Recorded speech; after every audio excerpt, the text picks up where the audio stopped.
آپ صلی اللہ علیہ وسلم نے فرمایا کہ مومن آدمی جیب کے اندر ہاتھ ڈالتا ہے کوئی چیز نکالنے کے لیے، اس کو وہ چیز اس جیب سے نہیں ملی، دوسری جیب سے مل گئی، تو یہ جو پریشانی آئی ہے اللہ تبارک و تعالیٰ اس پر بھی اجر و ثواب عطا فرمائیں گے۔ اور حدیث شریف کے اندر آتا ہے کہ ایک مومن آدمی ہوا کے اندر اپنا چراغ جلا کر بیٹھا ہے، اور ہوا چلی اور اس کا چراغ بجھ گیا، اٹھ کر اس نے وہ چراغ دوبارہ روشن کر لیا، تو یہ جو اس کو تھوڑی سی پریشانی ہوئی ہے چراغ دوبارہ جلانے کی، تو آپ صلی اللہ علیہ وسلم نے فرمایا کہ اللہ تبارک و تعالیٰ اس پر بھی اس کو اجر و ثواب عطا فرمائیں گے۔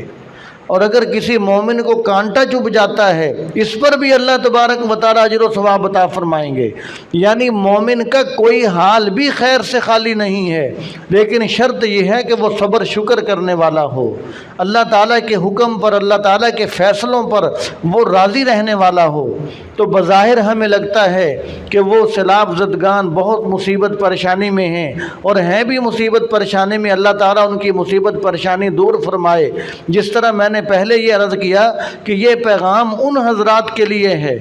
یہ سبق ان حضرات کے لیے ہے کہ ان کو چاہیے کہ اس پر صبر اور شکر کریں، اللہ تعالیٰ کے فیصلے پر راضی رہیں، اس کے بدلے اللہ تبارک و تعالیٰ جنت میں پتہ نہیں کیا کچھ ان کو نصیب فرما دیں گے۔ اور حدیث شریف کے اندر آتا ہے کہ بعض دفعہ یوں بھی ہوتا ہے کہ اللہ تبارک و تعالیٰ نے کسی کے لیے جنت میں کوئی اعلیٰ مقام تیار کر رکھا ہوتا ہے کہ اس کو اتنا بڑا مقام دینا ہے، لیکن وہ آدمی اپنے عمل کی وجہ سے وہاں نہیں پہنچ رہا، تو اللہ تعالیٰ اس کو کسی پریشانی کے اندر، کسی تکلیف، کسی مصیبت کے اندر مبتلا کر دیتے ہیں، پھر اس کو اس پر صبر کرنے کی توفیق دے دیتے ہیں، تو مصیبت کی وجہ سے اور پھر اس پر صبر کرنے کی وجہ سے اللہ تعالیٰ اس مقام تک پہنچا دیتے ہیں جس مقام تک وہ اپنے عمل کی وجہ سے نہیں جا رہا تھا۔ تو اس لیے مومن کا تو کوئی حال بھی خیر سے خالی نہیں، مومن پر اگر سیلاب بھی آ گیا تو وہ صبر شکر کرے، آخرت کے اندر اللہ تعالیٰ اس کی ساری کسریں نکال دیں۔ اب دیکھیں صحابہ کرام کی زندگی کو، کیا صحابہ کرام جنتی نہیں ہیں؟ کیا صحابہ کرام کے جنتی ہونا یقینی نہیں ہے؟ تو جب صحابہ کرام جنتی ہیں، صحابہ کرام کا جنتی ہونا یقینی ہے، تو کیا اب دوسری طرف دیکھا جائے کہ کیا صحابہ کرام پر پریشانیاں نہیں آئیں؟ صحابہ کرام کو تو دہکت انگاروں پر لٹایا گیا، ان کی چربی اور خون اور پیپ کی وجہ سے وہ انگارے بجھا کرتے تھے۔ صحابہ کرام کو تو، اللہ والوں کو تو ابلتے ہوئے تیل کے اندر ڈال کر بھونا گیا، اور کون کون سی مصیبتیں ہیں صحابہ کرام کے جسم کے ٹکڑے ٹکڑے کیے گئے، اور کون کون سے مصیبتیں ہیں، کون کون سے ظلم ہیں کہ جو صحابہ کرام پر نہیں ڈھائے گئے۔ ان مصیبتوں پر صبر کرنے کی وجہ سے اللہ تعالیٰ نے ان کو بہت زیادہ نوازا۔ تو یہ آزمائشیں ہوتی ہیں، اللہ تبارک و تعالیٰ کی طرف سے امتحان ہوتا ہے، مختلف حالات کے اندر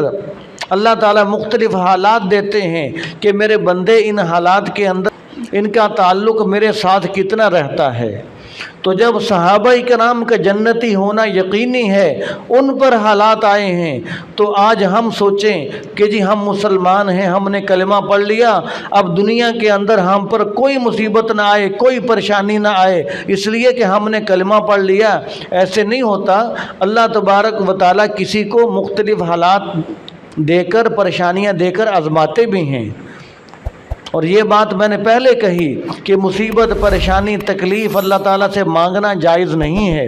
اللہ تبارک و تعالیٰ سے آسانیاں ہی مانگنی چاہیے، خیر اور عافیت ہی مانگنی چاہیے، اس لیے کہ انسان کمزور ہے۔ لیکن اگر پریشانی آ جائے تو آدمی اس پر صبر کرے، اللہ تبارک و تعالیٰ جنت میں ساری کسریں نکال دیں گے۔ يا